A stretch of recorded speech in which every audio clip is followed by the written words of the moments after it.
Ces chiffres qui sont plutôt flatteurs, si l'on en croit l'Agence de régulation des marchés. Autosuffisant en pommes de terre, 450 000 tonnes d'oignons et même des exportations. L'import-substitution commence vraiment à porter ses fruits. On en parle ce soir dans la rubrique Éco avec Aminata Mbengue-Falndiaye.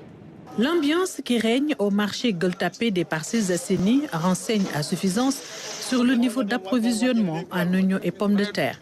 On reçoit de l'oignon qui vient d'Hollande depuis presque 3 à 4 mois. Il nous reste presque 3 mois pour l'oignon hollandais et attendre que l'oignon local soit sur le marché pour lever le gel. Pour la pomme de terre, on a gelé depuis presque 10 mois. 10 mois après le gel des importations, la couverture du marché est toujours assurée avec la pomme de terre locale. Des résultats obtenus grâce à la mise en place de la politique de régulation des marchés agricoles et la stratégie d'import-substitution. Pour l'oignon, nous avons cette année-ci presque couvert le marché pendant 9 mois. 450 000 tonnes produites qui ont permis quand même de couvrir les besoins du marché du Sénégal pendant 9 mois. On est même allé jusqu'à exporter de l'oignon du Sénégal pour une valeur quantité de 5 000 tonnes exportées vers la sous-région et le marché de l'Europe. Donc c'est des progrès que nous sommes en train de mener.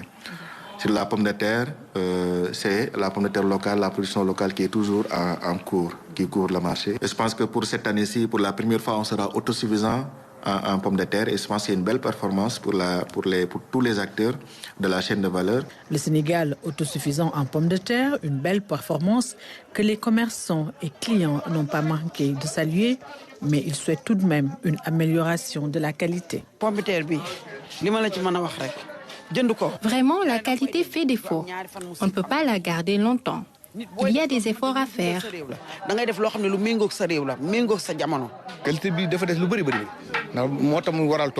La pomme de terre pourrit très vite. Et c'est ça le retour des clients. Ce serait très bien d'améliorer la qualité.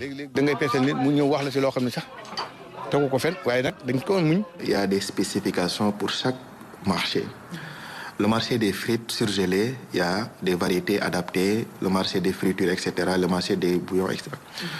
Et il y a un travail que nous avons entamé avec le ministère de l'Agriculture, particulièrement la direction de l'horticulture, qui s'occupe de ces questions de semences. Ce qui est extrêmement important. Parce que jusqu'à présent aussi, le Sénégal pratiquement importe la totalité des semences de l'Union européenne. Je pense que pour les prochaines campagnes, vitalement, on aura beaucoup plus de visibilité, de traçabilité pour chaque marché. Autre préoccupation soulevée, la conservation sur une longue durée de ces produits. L'Agence de régulation des marchés rassure. On veille sur ça, les règles sanitaires, avec la direction de la protection des végétaux. Parce que comme vous le savez, au niveau du règlement de l'AMC, il faut ce qu'on appelle le traitement national. Le traitement que vous accordez aux produits importés doit être le même que le traitement accordé aux produits locaux. Et nous tous, nous savons que importer 1 kilogramme de pommes de terre pour dédouaner, il faut un certificat phytosanitaire.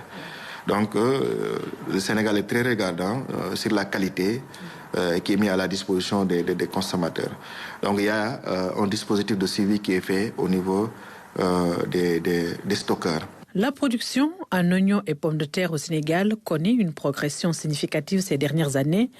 Des résultats obtenus grâce aux investissements du gouvernement, avec les subventions pour les intrants agricoles, la création de magasins de stockage, entre autres.